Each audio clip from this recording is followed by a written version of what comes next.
Hi hello friends, welcome back to my channel. ನಾನು ಈ ದಿನ ವೆರಿ ಟೇಸ್ಟಿಯಾಗಿರುವಂಥ ಚಿಕನ್ ರೆಸಿಪಿಯಾಗಿರುವ ಹೈದ್ರಾಬಾದ್ ಚಿಲ್ಲಿ ಚಿಕನ್ ರೆಸಿಪಿ ಮಾಡ್ತಾಯಿದ್ದೀನಿ. ನೀವು ಯಾವಾಗಲೂ ಒಂದೇ ಥರ ಚಿಕನ್ ತಿಂದು ಬೇಜಾರಾಗಿದ್ದರೆ ಈ ಥರ ಒಂದ್ಸಲ ಟ್ರೈ ಮಾಡಿ. ಈ ವಿಡಿಯೋನ ಫುಲ್ ಎಂಡ್ವರೆಗೂ ನೋಡಿ. ಈ ವಿಡಿಯೋ ಇಷ್ಟ ಆಗಿದ್ದರೆ ಒಂದು ಲೈಕ್ ಮಾಡಿ. ನೀವು ಲೈಕ್ ಮಾಡೋದ್ರಿಂದ ನಮಗೆ ಮೋಟಿವೇಶನ್ ಸಿಕ್ಕ ಹಾಗಾಗುತ್ತೆ. ಪ್ಲೀಸ್ ಲೈಕ್ ಮಾಡಿ, ಶೇರ್ ಮಾಡಿ, ಹಾಗೆ ನಮ್ಮ ಚಾನಲ್ನ ಸಬ್ಸ್ಕ್ರೈಬ್ ಮಾಡ್ಕೊಳ್ಳಿ. ಬನ್ನಿ ನೋಡೋಣ ಚಿಲ್ಲಿ ಚಿಕನ್ ರೆಸಿಪಿನ ಹೇಗೆ ಮಾಡೋದು ಅಂತ. ಫಸ್ಟು ಒಂದು ಮಿಕ್ಸಿ ಜಾರಿಗೆ ಇಲ್ಲಿ ನಾನು 2 ಈರುಳ್ಳಿ ತೊಗೊಂಡಿದ್ದೀನಿ, ಸಣ್ಣದಾಗಿ ಕಟ್ ಮಾಡಿಕೊಂಡು ಹಾಕ್ಕೊಳ್ತಾ ಇದ್ದೀನಿ ಮಿಕ್ಸಿ ಜಾರ್ಗೆ. ಹಾಗೆ ಒಂದು 10-15 ಹಸಿಮೆಣಸಿನಕಾಯಿನ ಕೂಡ ಕಟ್ ಮಾಡಿ ಹಾಕ್ಕೊಳ್ತಾ ಇದ್ದೀನಿ. ಹಾಗೆ ಸ್ವಲ್ಪ ಪುದೀನ ಸೊಪ್ಪು, ಹಾಗೆ ಸ್ವಲ್ಪ ಕೊತ್ತಂಬರಿ ಸೊಪ್ಪು ಹಾಕ್ಕೊಳ್ಳೋಣ. ಈಗ ಇದಕ್ಕೆ ಶುಂಠಿ ಬೆಳ್ಳುಳ್ಳಿ ಪೇಸ್ಟ್ ಸ್ವಲ್ಪ ಹಾಕ್ಕೊಳ್ಳೋಣ. ಒಂದು 2 ಟೇಬಲ್ ಸ್ಪೂನಷ್ಟು ಹಾಕ್ಕೊಂಡ್ರೆ ಸಾಕು. ಈಗ ಇದನ್ನು ಗ್ರೈಂಡ್ ಮಾಡ್ಕೊಳ್ಳೋಣ. ಈಗ ಆಗಿದೆ ನೋಡಿ. ಈಗ ಒಂದು ಬೌಲ್ಗೆ ಚಿಕನ್ ಹಾಕ್ಕೊಳ್ತಾ ಇದ್ದೀನಿ. ಈ ಚಿಕನ್ಗೆ ಸ್ವಲ್ಪ ಅರಿಶಿನ, ಹಾಗೆ ಸ್ವಲ್ಪ ಉಪ್ಪು, ನೀವು ರುಚಿಗೆ ತಕ್ಕಷ್ಟು ಹಾಕ್ಕೊಳ್ಳಿ. ಹಾಗೆ 1 ಕಪ್ ಮೊಸರು ಹಾಕ್ಕೊಳ್ತಾ ಇದ್ದೀನಿ. ಹಾಗೆ ಗ್ರೈಂಡ್ ಮಾಡ್ಕೊಂಡಿದ್ವಲ್ಲ ಪೇಸ್ಟ್, ಅದನ್ನು ಆ್ಯಡ್ ಮಾಡ್ತಾ ಇದ್ದೀನಿ.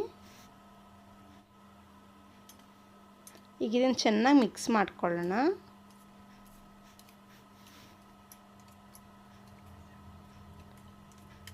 ಸ್ಪೂನಲ್ಲಾದರೆ ಸ್ಪೂನಲ್ಲೇ ಮಾಡ್ಕೊಳ್ಳಿ, ಇಲ್ಲಾಂದರೆ ಸ್ವಲ್ಪ ಕೈಯಲ್ಲಿ ಮಿಕ್ಸ್ ಮಾಡ್ಕೊಳ್ಳೋಣ. ಕೈಯಲ್ಲಿ ಮಿಕ್ಸ್ ಮಾಡ್ಕೊಳ್ಳೋದ್ರಿಂದ ಉಪ್ಪು ಖಾರ ಎಲ್ಲ ಚೆನ್ನಾಗಿ ಹತ್ತುತ್ತೆ ಚಿಕನ್ಗೆ. ಇದನ್ನು ನಾವು 3-4 ಅವರ್ಸು ನೆನೆಸಿಡಬೇಕು. ಈಗ ಒಂದು ಪ್ಯಾನ್ಗೆ ಆಯಿಲ್ ಹಾಕ್ಕೊಳ್ತಾ ಇದ್ದೀನಿ.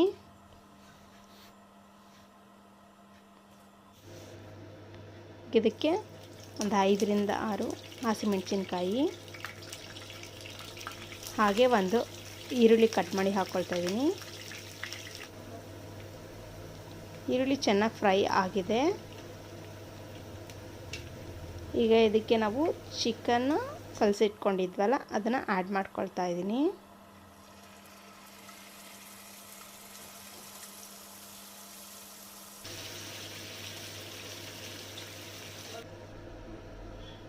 ಒಂದು 20 ಮಿನಿಟ್ಸು ಲೋ ಫ್ಲೇಮಲ್ಲಿಟ್ಟು ಚೆನ್ನಾಗಿ ಕುದಿಸ್ಕೊಳ್ಳೋಣ ಇದನ್ನು.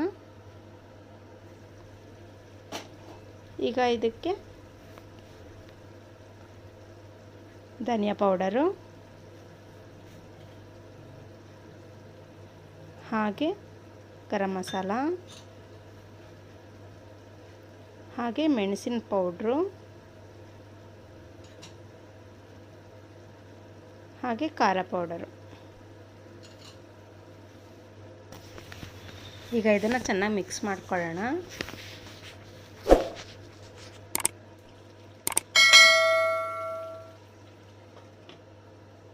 ಈಗ ಇದನ್ನು 10 ಮಿನಿಟ್ಸು ಲೋ ಫ್ಲೇಮಲ್ಲಿ ಇಡೋಣ, ಚೆನ್ನಾಗಿ ಕುಕ್ ಆಗಲಿ ಚಿಕನ್ನು.